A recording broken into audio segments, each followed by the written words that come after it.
Dans les rues poussiéreuses de la vieille ville de Gaza se cachent quelques trésors. Derrière cette porte, la famille Salamé habite dans un petit palais levantin, organisé autour d'un patio traditionnel et caché derrière de larges murs en pierre. Pour Kaousser, il a fallu un peu de temps pour s'habituer à l'idée de s'installer dans l'un des derniers sites historiques non détruits à Gaza.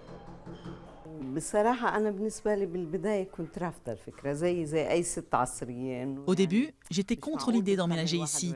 Ça ne faisait pas de sens au XXIe siècle d'habiter dans une maison vieille de plus de 400 ans.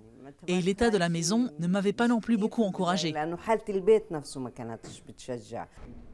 L'année dernière, son mari Atif tombe amoureux de cette maison endommagée et sans toit et s'attelle à sa rénovation. Un chantier difficile. Depuis 10 ans, Israël impose un blocus strict sur l'enclave palestinienne dirigée par le Hamas et empêche l'entrée de nombreux matériaux de construction. Certains matériaux utilisés pour la rénovation n'existent pas dans la bande de Gaza, car les autorités israéliennes les empêchent d'entrer. Le bois, par exemple. C'était difficile de mettre la main sur certains types de bois spécifiques utilisés dans cette maison. Grâce à Atif, cette maison revit aujourd'hui, mais autour d'elle, beaucoup ont été rasés. Ici, le patrimoine est l'un des plus riches de la région.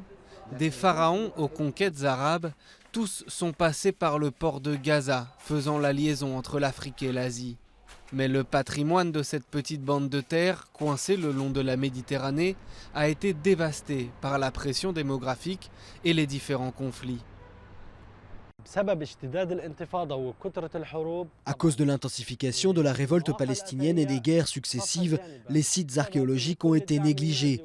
Le soutien financier est en priorité pour compenser les maisons détruites, reconstruire des rues et l'infrastructure. Donc les sites archéologiques ont été mis de côté.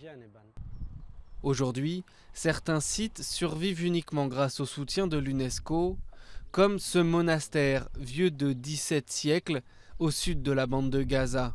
D'autres ont été sauvés par des initiatives personnelles pour préserver au maximum ce qu'il reste du passé.